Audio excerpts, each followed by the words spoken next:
Hello, comrades, and welcome back to Ushanka Show. Здравствуйте, дорогие товарищи.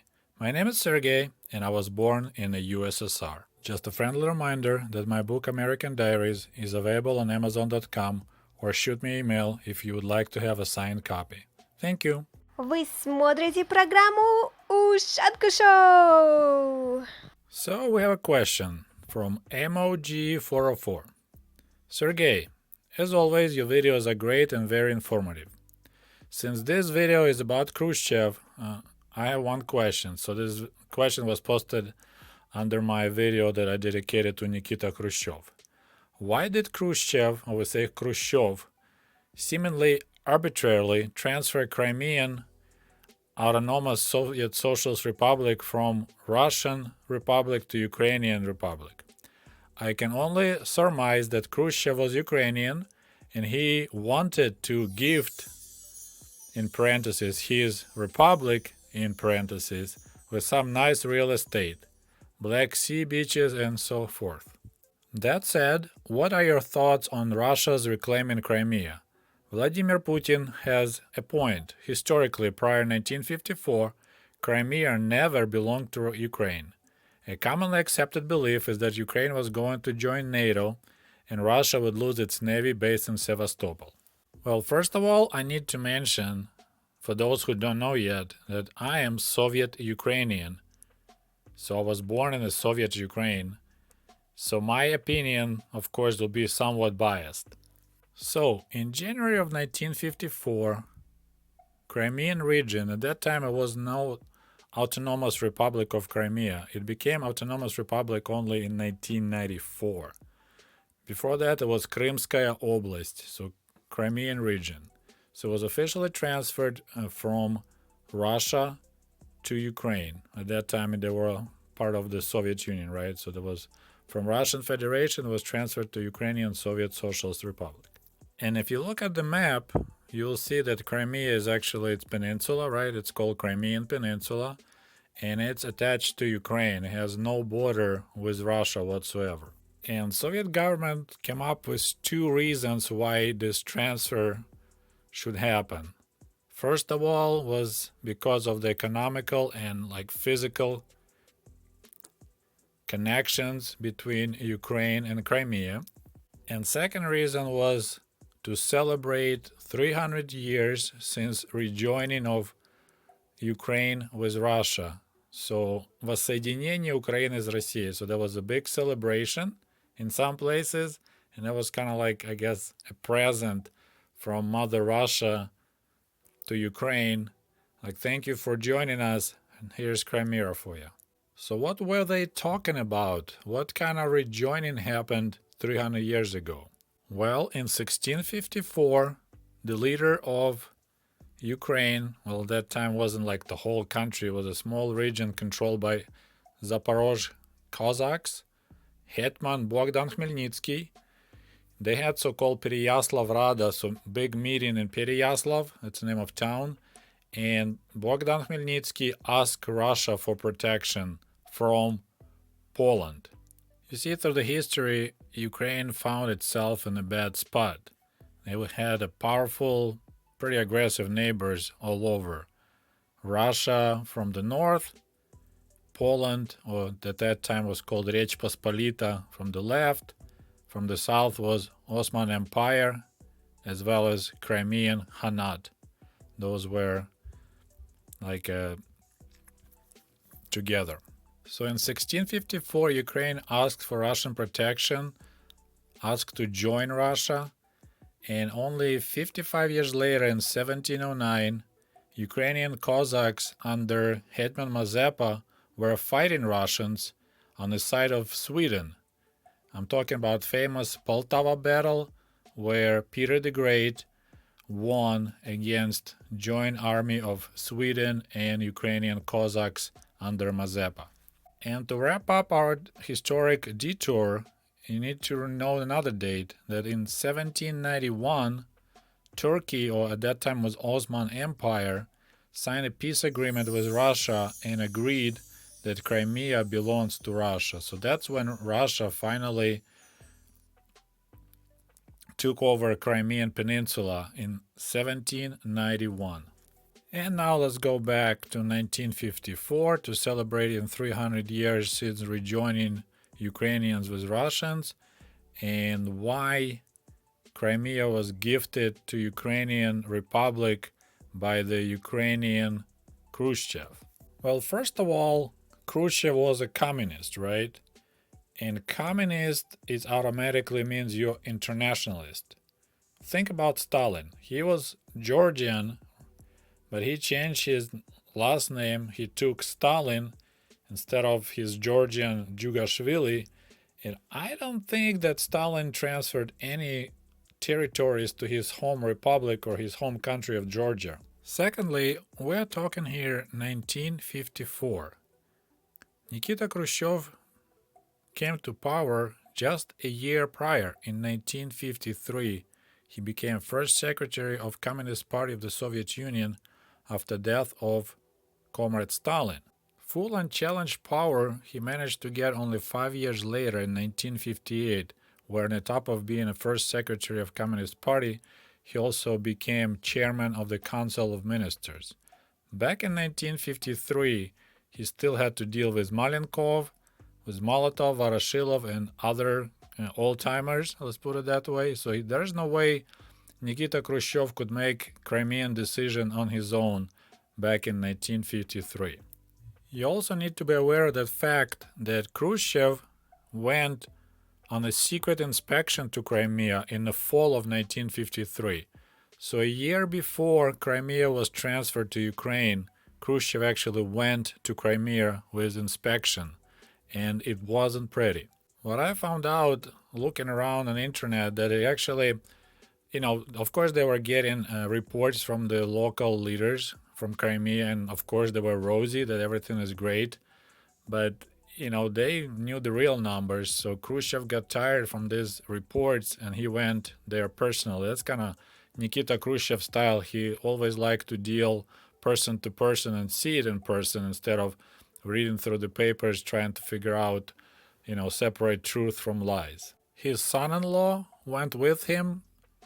I believe his last name was Adjubey, and he mentioned that Russian settlers, переселенцы, surrounded Khrushchev car and started complaining about unbearable life conditions and shortage of food, poor housing. They were complaining that potatoes not growing here, that cabbage dries and withers away and they can't grow cabbages. So they were newcomers. They were Russian settlers who came to Crimea after World War II. So Khrushchev got upset and he asked them so why did you come here? And they replied, well, we were forced. And they lied to us. They said that conditions here are fantastic. So we need to pause here because there's something unusual happening, right? We're talking about Russian new settlers in Crimea. So why do we have Russian переселенцы, Russian settlers in the Soviet Crimea? And it sounds like there's people who came having no idea how to grow crops in the southern peninsula, because those were mostly peasants from Volga region, from colder areas of Russia. You see, Crimea had huge population loss, and a lot of it, of course, because of the World War II. There was a lot of battles going on in Crimean Peninsula, defense of Sevastopol, German occupation, but it's not the main reason. Just like Milli Vanilli blamed it on the rain, population loss must be blamed on Comrade Stalin. When the war started, and we're talking about the Great Patriotic War, when Germany attacked Soviet Union in June of 1941, around 50,000 Germans were evacuated or deported from Crimean Peninsula into Siberia and to Kazakhstan. And we're talking Germans that settled there several hundred years ago. It was when Catherine the Great invited Germans to settle in Russia. But the main population loss happened after the end of the Great Patriotic War. In 1944, around 250,000 Crimean Tatars were deported from Crimean Peninsula, from their homeland, into Kazakhstan mostly, and a lot of them died there. Apparently, some Tatars collaborated with Germans during the war, and it upset Comrade Stalin greatly, so he decided to punish the whole population. So they've deported everyone, every Crimean Tatar, and sent them out to Kazakhstan. And we're talking, I think the time frame was like in about a week. And KVD troops showed up. They surrounded villages. They told people they have 12 hours to pack and put them on the cattle trains and send them out. So one day you have 250,000 Tatars. A week later, there's just empty villages and hungry dogs running around. And only around 1990, 1989, under Mikhail Gorbachev, the Tatars were allowed to return back to their homeland, back to Crimea. Okay, so now we're going back to 1953. Sorry about another small historic detour. And guess where Khrushchev went from Crimea? He flew straight to Kiev to talk to local leaders about situation in Crimea. And of course, you know, Ukrainians like, well, it's part of Russia, not much we can do. And Khrushchev said, well, we need real Southerners there. We need people who know how to grow orchards and corn, not potatoes. And what you know, a year later, in 1954, let's celebrate 300 years of rejoining Ukrainians with Russians. And we'll have a little present for you guys. There's a Crimea in very, very bad shape, and I hope you know how to fix it. And of course, everyone voted yes. I believe the only person who said no, but no one cared about his opinion, was the communist leader of Crimea. So he was properly removed. But there was no mass Russian uprising in any Russian cities. We just transferred Crimea from Russia to Ukraine, but was still part of the Soviet Union. So no one cared about it until 1991, when the Soviet Union went kaput.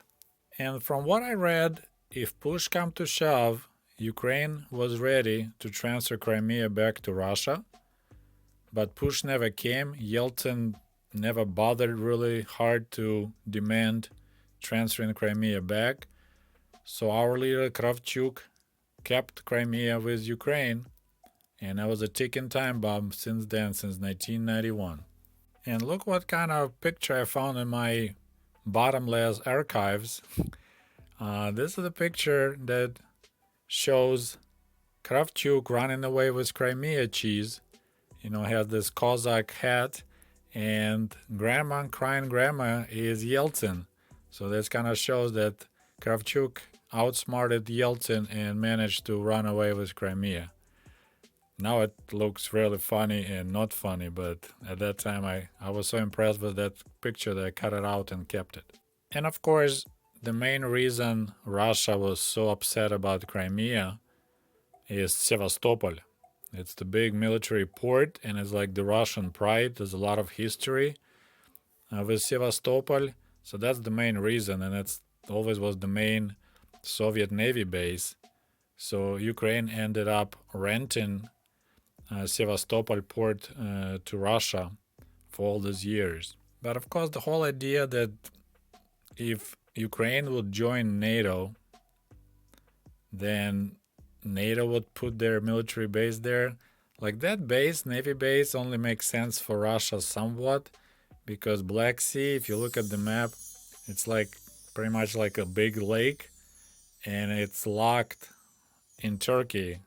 If the Turkey was a member of NATO, decided not to let Russian ships leave, they are trapped in Black Sea. So the Sevastopol has really kind of not a lot of strategic sense, in my opinion, but I wonder what you guys think. And to the point that Vladimir Putin has a point that historically Crimea never belonged to Ukraine. I mean, historically, Crimea never belonged to Russia either till 1791. So how far back in history we need to go to restore historical justice, right? I mean, Soviet Union took over Northern Kuril Islands, took it away from Japan, even Japan never attacked Soviet Union, and Soviet Union had agreement with Japan about not attacking each other, but Soviet Union broke the agreement, attacked Japan, and then as a punishment took away islands. But I don't see Putin talking about that those islands never belonged to Russia, so we should give it back to Japan, right? And then, of course, we had two agreements. First one was when Ukraine transferred all the nuclear weapons that remained from the Soviet Union. They transferred it to Russia, and the part of the agreement between Ukraine, Russia, and United States was that United States and Russia would respect. It's interesting. Clinton didn't want any guarantees to protect Ukraine in case of any trouble. He's a smart lawyer, and we know that. He's a what is that, Slicky Bill, or whatever the nickname he had. So he made sure that there was nothing in agreement will be that America would protect Ukrainian territorial integrity. It's just that United States respects Ukrainian territorial integrity. So we had that agreement, and then in 1997 there was another agreement about friendship between Ukraine and Russia, and part of that agreement was that Russia accepts the fact that Crimea belongs to Ukraine. So Putin actually, with his actions, he broke two agreements. One that happened in the early 90s during a nuclear weapon transfer, and another one in 1997. So that's, in my opinion, completely illegal, and it must be reversed, and Crimea should be returned back to Ukraine. And that other argument is actually people of Crimea made their choice. They went to polls and they voted to become part of Russia. How about Ukraine pick some republic in Russia if we want to see kind of work things that way? For example, we will pick Chechnya and we will have a vote in there to see if Chechens want to be part of Russia and see what happens. Because Chechens twice already tried to express their desire to be separate republic, and twice Russia bombed them into nowhere, into tomorrow, and kept that republic under its control. So this whole conversation about, well, there was a people of Crimea made that decision, it's so bogus, it's not even funny. Okay, so I hope you like this video. I hope you learned something new. As always, I enjoy your comments, so please write your thoughts under this video, and we'll talk to you soon. До свидания, goodbye.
Hey, by the way, cool merch for cool comrades is available at the Ushanka store at teespring.com.